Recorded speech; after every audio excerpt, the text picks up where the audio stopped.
Good morning, Bears. How's everybody doing this morning? So good to see all you. And very shortly, you too will see me.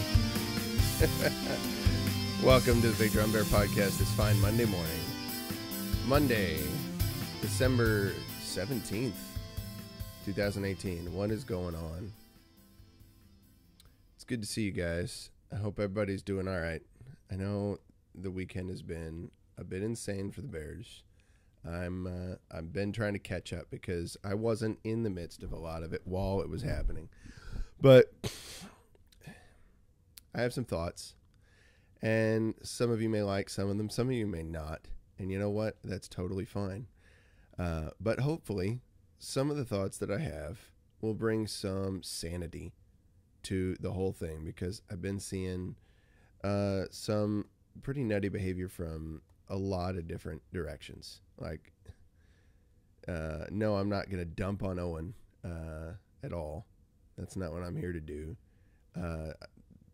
That said, I don't think that everybody's behavior, including his, is always perfect. And I think that's been what he said from the get-go. I'm just adjusting a couple things here. I'm trying to show you a picture that's unrelated to all this fun stuff. Well, maybe it's a little related in my own bizarre way. I find it connected. So, all right, here we go. Got it. Came up. I think I can. Nice. Yeah, that's cool. Okay, so I'll just pull that up in OBS. How about that? All right, so, yeah, it's been a bit of a mess. I'm not reading the chat at the moment, and I may not as much as I'd like. I have a limited amount of time this morning. Again, I have to go get to dogs. Glamping says male PMS is a thing. There could be that, or there's a whole lot of other stuff behind a lot of those things. So I don't know if everybody has had a chance to dig into like all the videos since last Thursday, or whenever when Owen started, doing his expose per se on the on his what his findings about non-moon landing related subjects. So, well, and kick you, this is exact what I'm here to talk about. This is the exact thing. I don't know all the details behind that, right? I don't know what has happened with all of that. I don't know who said what to whom, and I don't know what's going on in Owens Head. I don't know what happened at the Phoenix shows or any of those details. I don't know what happened at any of the shows except for what I've seen on the videos, right? I've watched a few of the things that have been posted to YouTube, right? So, number one thing that we knew when we both started hanging out, that stuff I knew about, Steve. That the poison gummies I'm aware of. There's a lot of other things, a lot of different stuff that had happened. And another thing that I noticed too, and I think plenty of people, if you're paying attention, since like way back, if you had, and this is not an excuse to say, oh, the behavior is just fine. It's just saying, well, call a spade a spade. When you have a YouTube stream and you've got a chat, I have a chat where right now there's like 11 people, right? And I have a hard time keeping up with things. I'll miss stuff constantly. When you have a chat where there's easily 1,100 people or more chatting, and you see comments come across, multiple times I've seen that where somebody said something and he saw the comment and he just responded to his first instinct of what it was, because he's on this train of thought. He's trying to maintain a stream of thought and remember what he's talking about. And everybody knows how many times Dom has squirreled me, right? Or anybody else has squirreled me and distracted my attention. It's taken me a while to get back to my subject. Like, Owen is better at tunneling, right? And getting onto his topic. But as a consequence, he can more easily like see a comment that somebody makes and miss it, not understand the context of what they're saying, especially if it's just typed real shortly, and he might think it's mean or nasty. And that's a first instinct, especially when he's on high alert because people have been attacking his family. So we ought to know that. Like, all of us should expect that that's the case. Like, I might want to say something at times during chat. I've had numerous times over the last several months. There are times where I've watched a stream and I've thought, I want to say blah, blah, blah. But I know, okay, this is where he's at right now. This is what he's in the middle of. If I send this comment, either it won't be seen in the chat, like almost never going to get a comment seen in the chat unless he happens to be looking at a certain times. Like I remember when he was doing the gulag, right? When the lag business was happening, he was just banning like crazy. And some of it was funny. And some of it later he came back with Amy and they did a stream. It was like, look, this is what was going on. This was my mindset at the time. And I'm like, I'm just going to not look at the chat most of the time. That was his way to deal with the fact that, yeah, he probably got upset. He got upset at the wrong people, right? Was it Liberty Bear? You know, and he thought Liberty Bear was pretty cool, but he banned Liberty Bear, you know, because of some comment that was made, you know. And it was just his way to try and deal with things in the moment. He may be wrong, but he's not lying. And there's no change in the character the entire time. So we all, yeah, he totally reacts first and apologizes later, right? He totally does. He's been doing that. That's not new. And we all know that. So when I've seen other people out there make comments, make little videos and different things like that are just slamming him, and that's been pissing me the hell off. Because I'm thinking like, guys, this is not new. None of it's new. It's been the case, right? Well, everybody needs to grow up. Everybody does, right? It's not a new thing. It's like okay. It's difficult for me at times because I'm a dad of 4 kids. I've been a dad for 14 years. Well, you know what? I don't disagree with you. I don't disagree with you on that at all, Kick It. But what I'm saying is that for us to sit there and get our panties in a bunch, and I'm not saying panties at you. That's not a derogatory comment towards you in any way. It's just a figure of speech. I'm saying anybody, right? Before they get their boxer shorts in a bunch, whatever undergarment you want to wear, right? Step back from all of that and say, is it productive? Is it helping him or me to get in the fray and get all pissed off and rage about things that I probably don't even know about? Whatever your opinion on the moon landing thing or not, right? Let's say that none of us have all the information behind hashtag not all panties.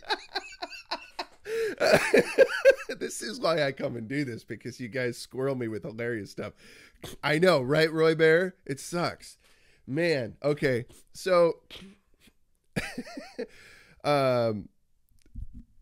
yes, very much so. We see, this is what I'm talking about. This was what happens to me. When we rage about stuff, or when anybody, I'm not saying you guys, I'm saying anybody who has been, whatever the case may be, when we rage about stuff where we don't have all the details, we don't know everything that's going on, then, and it's like people that are not even talking face to face, it's over YouTube, and it's like not even then face to face, it's text, chat, and someone talking, you know? There's so many elements of communication that are missing from that, right? And whatever Owen decides or what he doesn't decide, he's going based off of whatever stuff is going on in his sphere right then and there, right? If there's stuff going on between him and Tommy, or him and Braz, like, I'm sure one or the other of them can write a separate email, you know, and interact on whatever they thought was going on and work that out between themselves, right? Instead of like, I'm going to go talk to the Bears and get all pissed or whatever the case may be. And I don't know what Old Bear's doing. I haven't seen what Old Bear's been up to. I'm going to find out about that. But all of that shouldn't be happening. We should deal with that like adults, right? I don't know what you've said. Old Bear, I'm not knocking you or not knocking you. I don't know the details, right? And that's why I shouldn't do that, because I don't know the situation. So I have a bunch of stuff going on in my sphere. I can't like zero in on what's going on in anybody else's sphere. But I get, let's go back to the business with Owen and the moon stuff for a second and like talk about some connection that I have.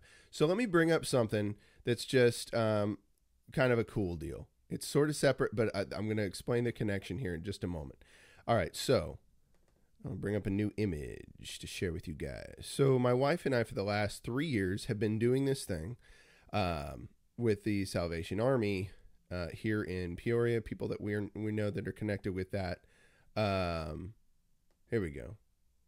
All right, so they've asked us to come in and do this for the last several years, and I have to tell you, it's been a blast every time. Oh, maybe not. Let's see what's happening here. Oh, there we go.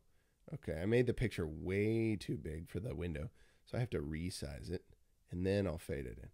But I showed this to Kikya. She knows what's going on here, and it's so cool. I'm so thankful that they asked us to do this because, guys, I have to tell you that I'm going to get into this real quick. I don't have a lot of time left. I got to go walk dogs, but and I've got quite a few to walk today. Let's see. All right, this is the best I can do with this picture. All right. It's going to cut some of it out, but honestly, it's not going to cut out anything relevant. It's just excess stuff off to the side. All right, so here we go. My wife and I get to do this. This was the 4th time that we've gotten to do Mary and Joseph in a nativity scene for the Salvation Army and here in Peoria. And they have this big night where they have folks come in and they get, like, the underprivileged folks or homeless folk in the area, they can get a meal. If they have kids, they can get like coats for the kids. We have like Bibles for the kids, all this kind of stuff that they do. And it's, oh, you're not the same old bear that's been doing the thing. My bad. I didn't know. I just, I didn't know that there were multiple old bears, but that didn't shock me. Hey, Jesse G, welcome. No, it's not. You guys are fine. Guys, well, if you're having a fuss, I don't know what's going on, but I'm ignoring any of that at the moment. Not ignoring, but I can't focus on it because I'm talking. So Jesse G, welcome. You're cool. Rock on. Always glad to have new bears in here. Let's see here. Okay, so this was fun. This was a lot of fun. And this connects directly to what I've been talking about. It's all related. No, you're totally fine, guys. I'm not upset at anybody right now. In here, I'm just sharing this idea. And yeah, anyway. Okay, so we get to come in here. We get to do this live-ish nativity scene. As you can see, there is an elephant at the nativity, a stuffed elephant, and of course a bear, right? Because we all know that a bear was there at the manger for the birth, right? That's clearly biblical. You know, in fact, there were these little kids running all over the place, and behind us, back in there, we have like coloring books and activity books, crayons, little books that have like board books that have the nativity story in it. We even have these cool glasses, these refracting glasses. I wish I had a pair with me, because I did have one that night. What did I do with those? Because I brought a pair home. They're so cool. There's these little glasses that you can put on, and they have like refracting material over the lenses, and kids would take them and we'd tell them, put the glasses on, right? And they tell them, look behind you up at the ceiling because there's a ton of lights up there. They turn around and it's just rainbows. It's all they see is rainbows. I mean, it's so intense. It's super, super cool. Man, if I could pull that up, it's on my phone. I'll see if I can't send it to myself while we're talking here. But that was fun. It was so neat to see their faces light up as soon as they put those glasses on. Like they're looking at something, and then something comes over to change their perspective, and they see that the lights they're looking at actually have like all these 7 different colors that they can break up into. That really, that's what's there all the time. Our eyes just don't see it. So these glasses come and they allow you to see something that you normally can't see, but that is always there, right? It's super, super cool to watch that. And something as simple as refracting glasses, how that changed the perspective of these kids. Like it just illuminated their faces. They were absolutely overjoyed over something that simple. I loved it. Every minute of it was so good. And we've gotten to do that 4 years in a row now. I'm amazingly blessed. Now, what I'm about to tell you, I hope I don't receive as much hatred as I did for as Owen did for the moon landing stuff, because this is going to be intense for some people. I do not relish Christmas at all. I am not a fan of Christmas whatsoever. I'm a Christian. I guess you could call it that in some form. I believe in the Bible as the Word of God. I believe that Jesus Christ is the Messiah, the Son of God, and that he needed to come to earth to die as the ultimate sacrifice for our sin. That said, I have zero love for Christmas. I grew up celebrating Christmas, right? The more I've understood about the origins of Christmas, the more I have a vehement distaste for any of the way that we typically tend to celebrate it, right? Yet I go and do this every year, right? Because of the purpose that it serves, right? Obviously, I think there was a Mary and a Joseph and a baby Jesus. I'm just not a big December 25th guy, and a lot of the other traditions surrounding that. I think the birth was probably in the fall time, right? Somewhere, what we would probably call the Feast of Tabernacles. It was probably around that time. But again, I don't know. I could be wrong. But from the best information I've learned about, because I've really dug into that subject, I think that's much more likely the case. And I think there's a lot of things connected with not modern Catholicism per se, but the ancient Roman Catholic Church way back in the day, and wonderful desires that they had to try and bring in other people to the church, taking traditions that were originally from different pagan religions and then renaming it as Christian tradition, right, with the name of Christ involved in everything, so that the pagans could say, hey, well, this is the same thing that we've been doing. It's just called something different. So, okay, fine. We can rock with you there. And it was a big deal to Constantine and his empire, because on one side he had the pagans and the other side he had the Christians as the two major groups. And there was this big pull already going on to sort of separate from anything quote unquote Jewish, though those things aren't Jewish. It's just that they're the only people around really celebrating that stuff anymore. That said, yeah, I have a big difficulty with that. And I can't really talk with a whole lot of other Christians because they don't even know what I'm saying. I can talk with them, but I tend not to, right? So I pick and choose my timing, right? And I'm doing it here on the stream with you guys, but I'm totally cool sharing that with you because that's the truth, right? And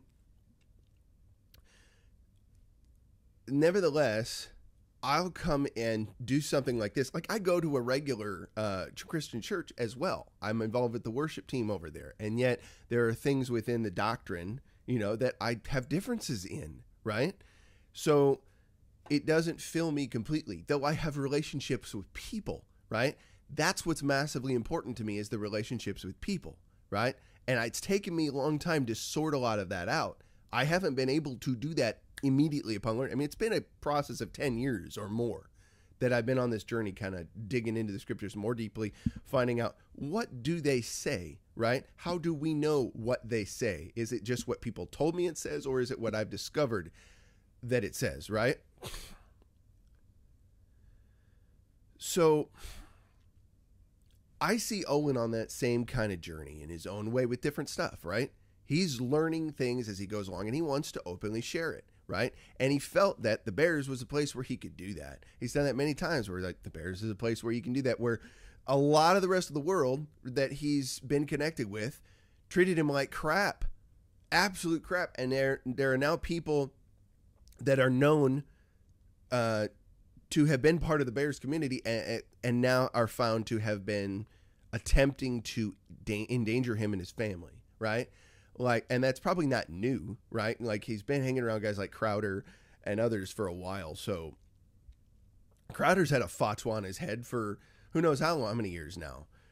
So he's been plenty acquainted with having to let FBI and other agencies know, hey, I've had death threats against my family, credible ones. So Owen understands some of the dynamics of that kind of thing, but when you go out on a tour and you're coming home and you're finding about, I mean, maybe you found out before this happened, whatever, but combining that with a tour and other experiences that he had where it was a pain in the butt to try and get a freaking venue at a lot of these cities, but there was still high demand, right? There's plenty of fans that were in high demand of that. And then you deal with whatever the situations were where people behave in a way where they think they're just having a good time, they're having fun, but you might perceive there's something going on that's interfering with the flow of what you thought was supposed to happen. This is me not knowing all the details of what went on at those shows, just saying this is what I'm gathering, one perspective over one side and one perspective over here, right? And of course that's going to breed controversy. So I'm saying take the weight of all these different things, right? And on top of that, you want to be able to say, hey, this has been heavy information that's rocked my world because I thought this was a duh. Now I don't think it's a duh anymore. Like, now I'm like, how did I ever think it was anything but ridiculous, right? I've had that same feeling with things like Christmas. When I grew up doing that my whole life, I had to go through a process of saying, wow, I want nothing to do with that. Like, I'm absolutely sick to death of the fact that it is totally inculcated in our whole culture. Oh, I'm buffering. Well, that's not cool. I shouldn't be. I should have full stream strength right now. Maybe it's just Patriot Bear. It's probably just you, Jeremy. It's probably just you, dude. Yeah, that's so sick, man. It's so disgusting, Moomin. You're absolutely right. So I think the thing that I saw the most is I haven't watched all of the streams since the moon stuff started. I've watched most of it, vast majority, and I've tried to really pay close attention because some of the other side bits of things coming in and are people coming in and saying, oh, well, you're making your arguments, you're not listening, you're not debating, and I can debunk your whatever you're saying, blah, blah, blah, like this. Like I saw another one from Bad Tan Man or something like this morning, and it was just kind of frustrating. It was like maybe they were being partly funny, but they're also like digging in like, you're just an idiot. And I was frustrated by that. Like, it didn't actually deal with everything that he said. It took bits and pieces that were straw man arguments. It wasn't what he was actually saying. I listened to specific, straightforward, very rationally thought out arguments as to why he felt, at the very least, it's questionable, but he's just like, he's kind of a black or white kind of character, and that's a good thing because you know where he's coming from in a sense. You can easily know where he stands on something. You don't expect him to waffle too much. You're just like, well, no, if he's going this way right now, that's the way he's going, right? Maybe something can come along that can change his perspective, but for the time being, he's going to be like, nope, this is where I'm at. He's going to go full bore. And I think especially when you've got all the other situations that have gone on, the other factors that contribute to the situation, that's going to press his emotional state to be even more in a mindset of, no, I need to be like hardline, clear, decisive, right? When you're under attack, you can't waffle. You have to be decisive in whatever you think, say, and do. You get much more like that. And that's good because it allows you to take decisive action if somebody throws a swing at you, right? Be it literal or figurative, right? So then to be able to come in and sit down in an environment that he felt was safe and share, he started to share stuff that to him was, yeah, it's conspiratorial, but it's also, it's like, it's suggesting there's conspiracy, right? But it's suggesting, hey, there's some weird stuff going on when I didn't think there used to be. And that hurts. And I want to share that. And I'm hoping that people will see it for what it is. Probably not in the best way, right? Like if I were going to do that, if I were going to, like I talked to you guys today, I just laid it out there. I don't believe this is the case. I didn't make my argument about the Christmas thing, right? Not entirely. I just gave some of the basic points and said, I have a distaste for it. And I'm also saying you might, and that's cool, right? And Owen has actually done that later. I think yesterday he put out a video where he said, look, the moon landing thing, it's probably one of the least harmful things for you to believe if you want to. Like, if you want to go ahead and believe that, that's fine. But I'm like, where I'm at right now, no chance. Like, that's what he's saying, no chance. And yeah, he said other things that were pretty mean and nasty during his outpour of that kind of deal. Pretty hard-nosed, hardline things. Okay, but I expect that. Like, I know that's his character. I know that he's going to do that. I'm not saying it's a good thing to do, but to go scorched earth and say, well, I'm just done with him at the same time. That's like, it's not, hey, if you want to do that, rock on, do your thing. But I don't see that as like helpful. I don't see it as beneficial.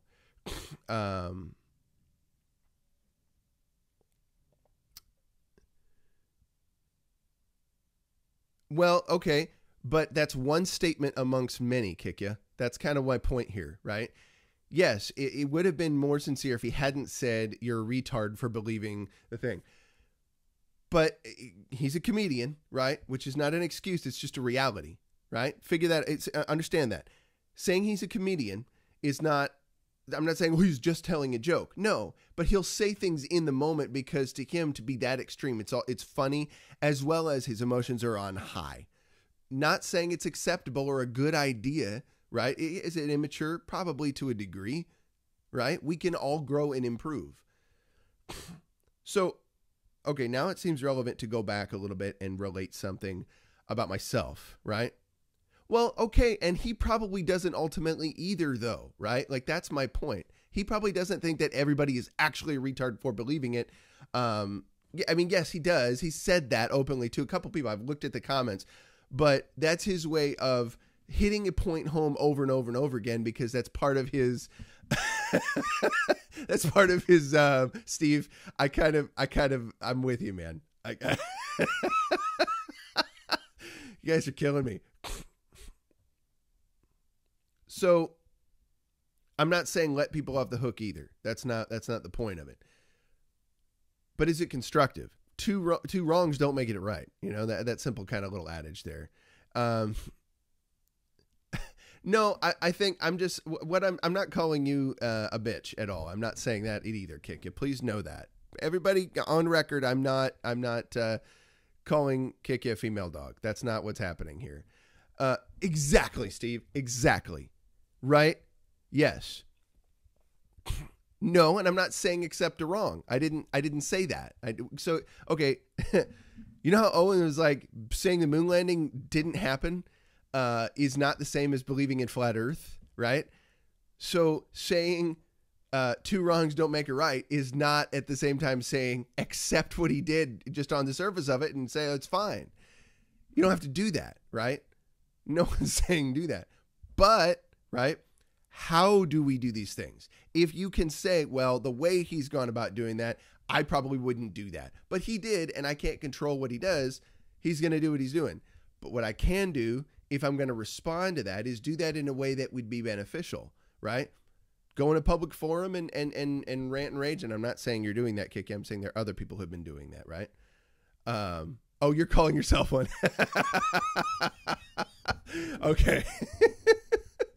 You're hilarious, Kiki. So go send him an email, right? Write him one-on-one, right? And just say, we had a concept when I was in security. We had this idea. Cops do this like all over. It's called verbal judo. And it's a thing where they learn to, where they're supposed to be, that more and more units do this kind of thing. They're supposed to be using language in a situation that de-escalates the nature of a situation, right? If you can have the presence of mind to say, okay, there's a tense situation happening. How can I be of contribution to that? If someone is in high tense emotion and they don't, and you can recognize they feel like they're alone, which sucks, right? That was my first point by bringing up the whole Christmas thing.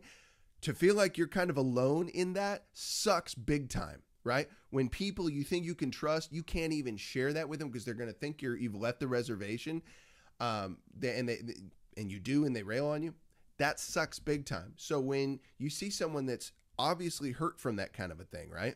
And they've said it openly, they're hurt by that, then a really productive, useful way to interact with them could be to say, let's send them a message one-on-one, not in a public forum where they have to feel more defensive, and say, first off, hey, let's focus on the positive. This is what verbal judo does. They try to focus on the positive thing to de-escalate that situation, right? And give that person, like if you're an officer and you're dealing with somebody, then you've got to try and make sure that they're, hey, love, Jesse G, thanks for coming in.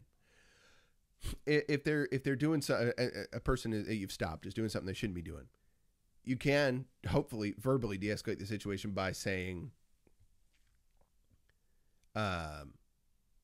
okay, here's a couple options. We could do this. Here's a positive thing. Or we could do a negative thing. That's another option. I'd much rather, and I think you'd much rather do the positive thing, right? So positive, negative, positive. Try to draw the focus back. It's word wizardry, right? But it's for a genuinely good purpose. Try to bring that situation to a peaceful resolution. We can do the same thing in our interactions with each other. If you see someone that's having a rough time and they're getting pretty angry about it, doesn't help to be combative back to them. And you have to really look at yourself to not be combative back. You have to look and say, because you're going to be hurt too about things, but can you be the bigger person and say, I'm going to take the higher road? What can you do to save relationship, right? I see this at times in my relationship with my wife. Maybe there'll be something that happened where she didn't know this, and she might be listening, but I'll just put this out there because it's not new and I love her for it. So we were at church the other day and I went and got another cup of coffee, right? After I was done playing the worship set.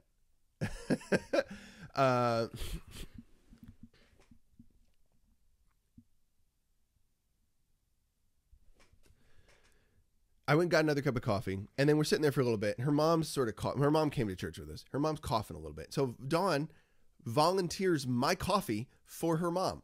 She says, we want to give her some coffee there to, maybe she can drink that to calm her throat down. It's like, okay, sure.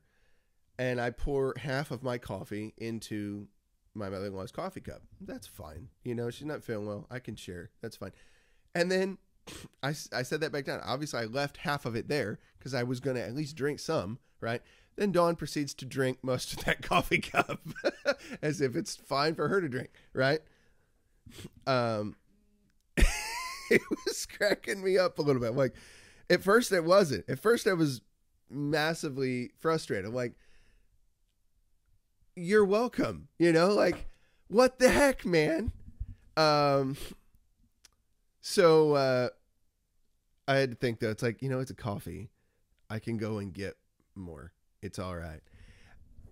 And she'd been working the soundboard and stuff that morning. She had other stuff she was focused on. So she had just gone out to the restroom, and I thought, well, if she wanted another cup of coffee, she could have gotten one then, right?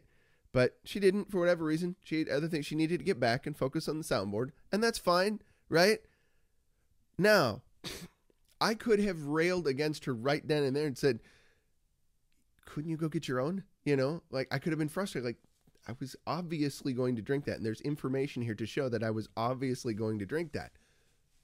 But what's the rest of the situation? She had plenty of reason to not be thinking about that and to say, well, the coffee here, and he's kind, he'll share, right? That's fine. I can get up and go get another cup of coffee. I'm not monitoring the soundboard. I don't have those things to do. And did I want it that bad? No, not really. Eventually I don't really need it, you know? And to be all in that full honesty, yeah, I got this cup, but okay, so I shared it.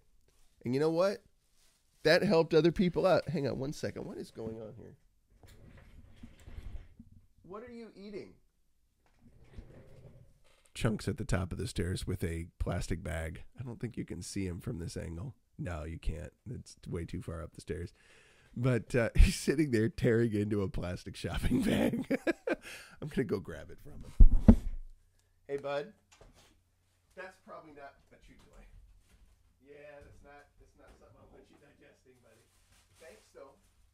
Thanks for letting it go and not fussing. You too, eat it. Oh, dogs.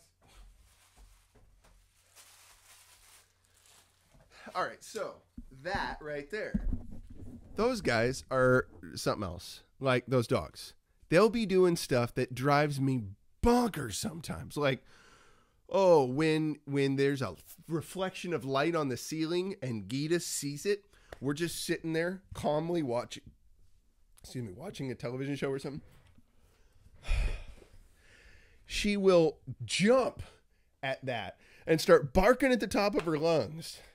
And it drives me insane. Like, I'm not paying attention to that. I'm sitting, and it's just like every nerve in my body's on fire all of a sudden. Like, Please don't do that. Please don't do that. Oh, it's frustrating. Like I'm using the method acting thing while I'm drawing on the memory of that because it's so fresh. It's happened so recently. But for the sake of other people that are in the room, I try not to just unleash that way. And it happens little by little. Like, I'm totally justified to be absolutely livid pissed that that's happening. Like, ugh. But I know that that dog is not going to understand that. She has yet to understand that. There are times where she misbehaves and yelling at her or screaming doesn't really do anything. It might immediately stop her, but it doesn't really do anything long lasting. Sometimes I just come over, I grab her by the neck. Like, she was just snapping at Chunk about something the other day. And I said, that's enough of that. Grab her by the neck, and very calmly, I take her over to the stairwell, and say, no, you're going to go time out over here. You're going to stay out over this area for a good 10 minutes or something and just chill, right? Where she's not interacting with anybody else. Sorry, I didn't have the mic up. Hard to hear me when I do that. And I tell her, this is what you need to do because you're out of control. So, when you see other people that are not having the normal presence of mind to control what they're doing, wait it out. Patience is a really good tool. When you see other people that are caught in the crossfire and they want to just start responding and flying and everything like that, what can you do to be the agent of homeostasis, right? Of returning equilibrium so that everybody can think, everybody can get focused on relationship as the primary thing again, right? What did Amy do, right? When Owen put that video out, like, Amy knows how to handle me, right?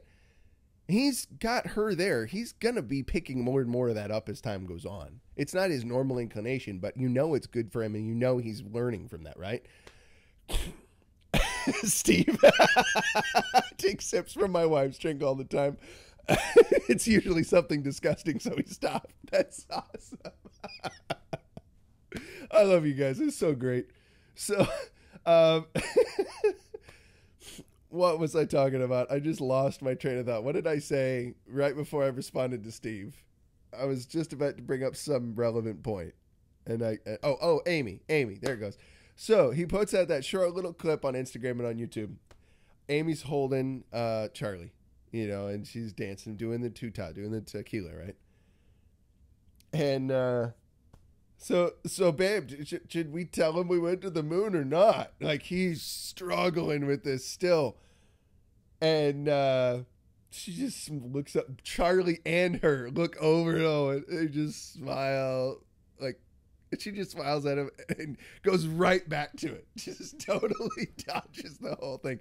But that was beautiful. It was absolute. I laughed so hard at that because, it was effortless. She's like, no.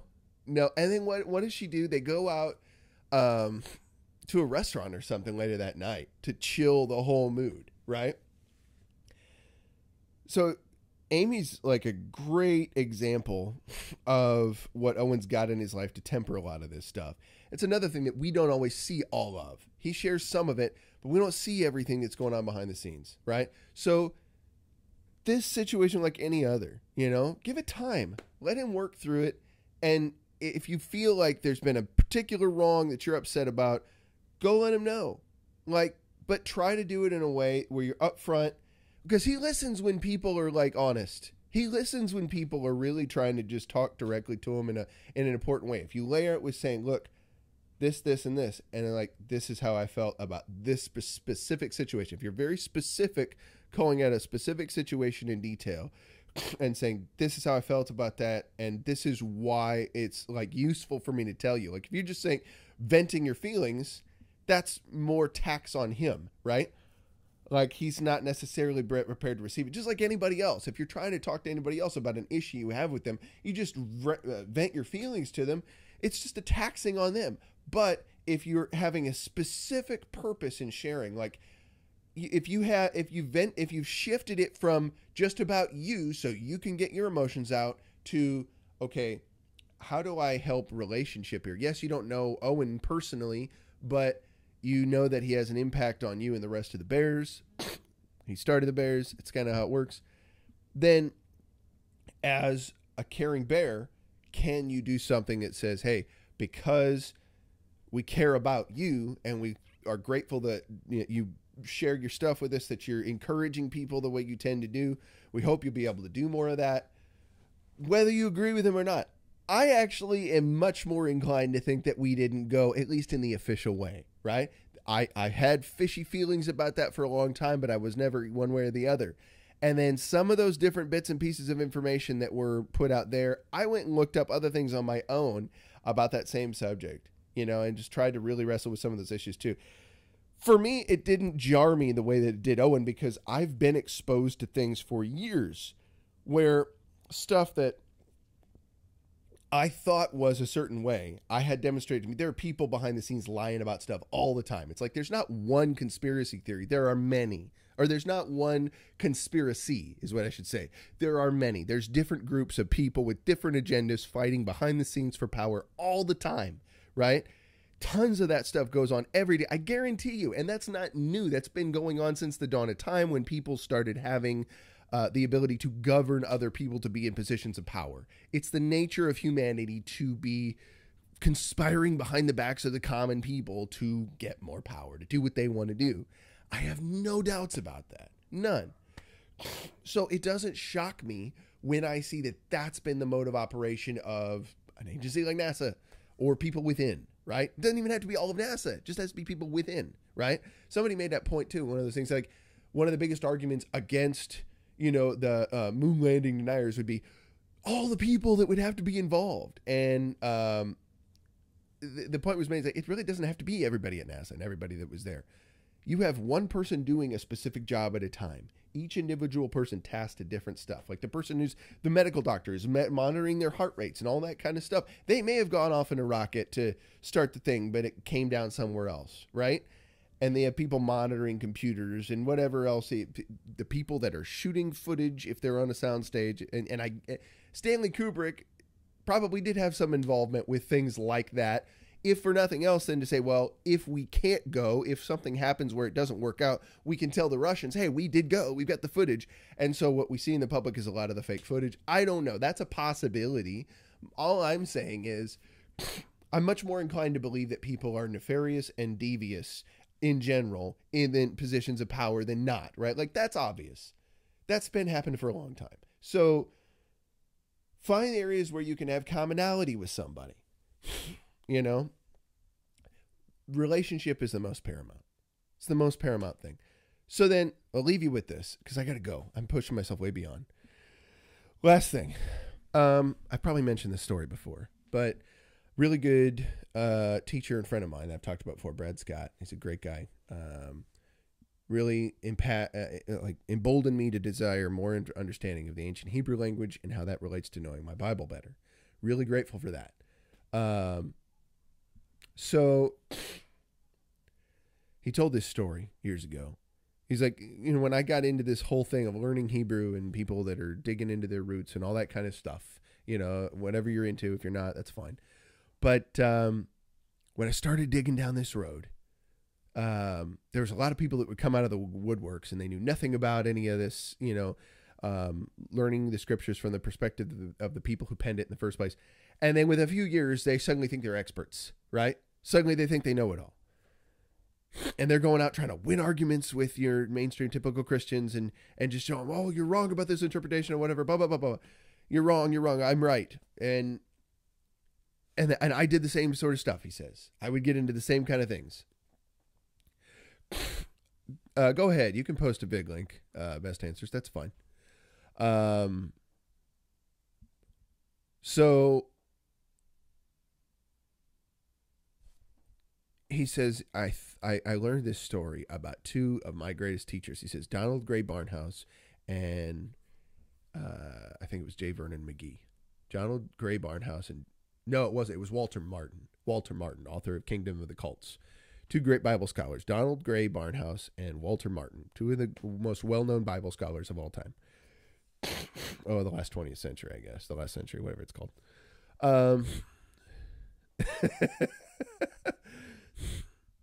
So, kick, yeah, I saw that. That was funny.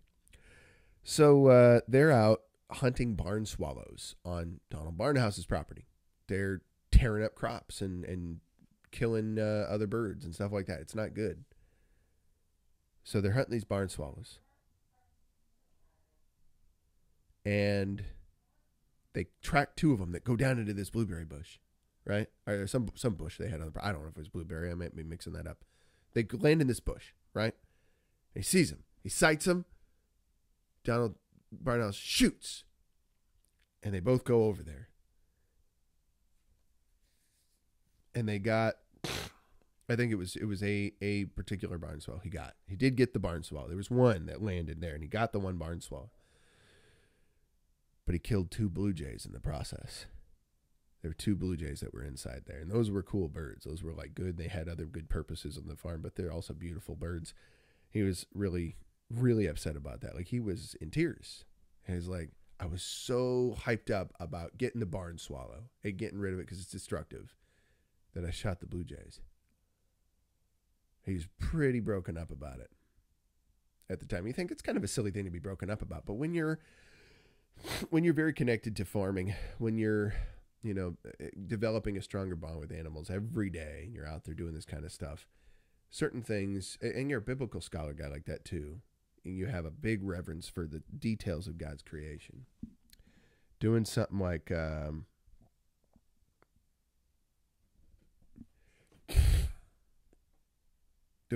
that, it hurt him.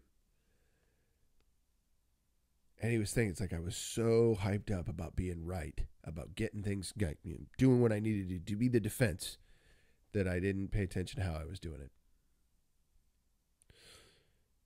And Brad really took that to heart. He's like, there have been times where I've just been so focused on being right. Like, I'm correct.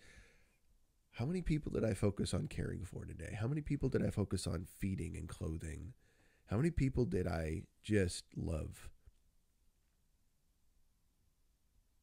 So as right as we know we are about a situation, whatever the case may be, and I say this is something Owen could learn as well. He's growing. He's trying to get through this same kind of thing. How many people are we caring for? I think that's what Amy reminded him. And I think that's what she'll continue to remind him of as they go forward. She should still speak things that he thinks are true.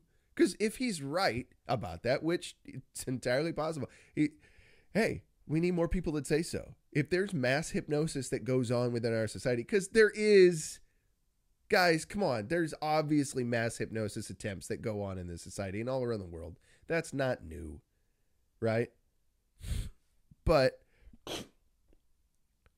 if you go focus on that and it overextends you in such a way, or rather, if you're focused on somebody's doing that and they do it in a bad way and they get angry, blah, blah, blah, and you get nasty right back, or you whatever, have a response where you just say, forget you, I'm done with you, or whatever the case may be,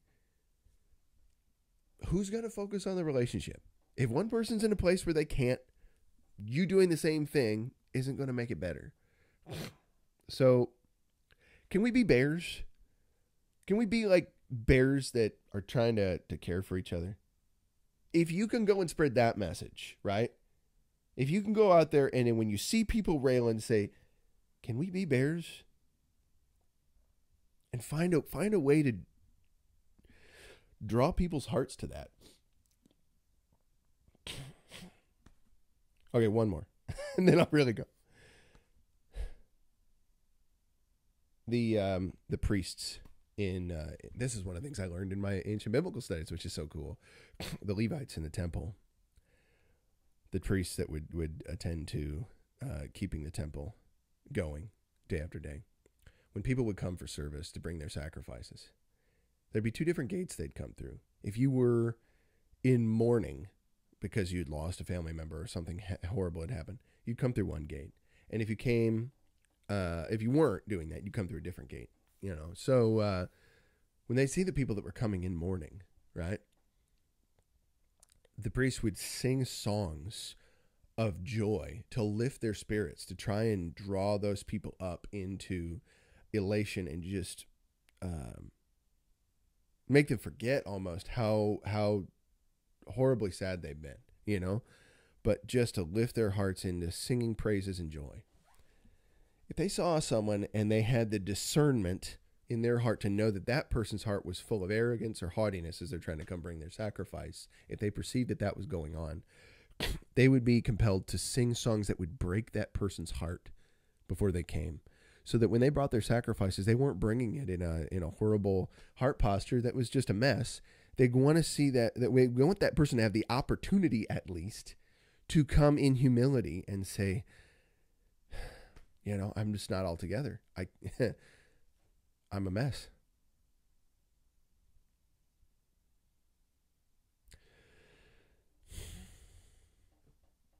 Bears, I hope that everybody has a fantastic week. Love one another. Ask yourself if you're doing that. Ask yourself if your thoughts, words, and deeds are doing that. If somebody else's aren't, right? If big bears aren't at various times, great. Identify that and find a way to love back. Don't make the cycles keep going, right? Because you're right if you are, right? You hear what I'm saying?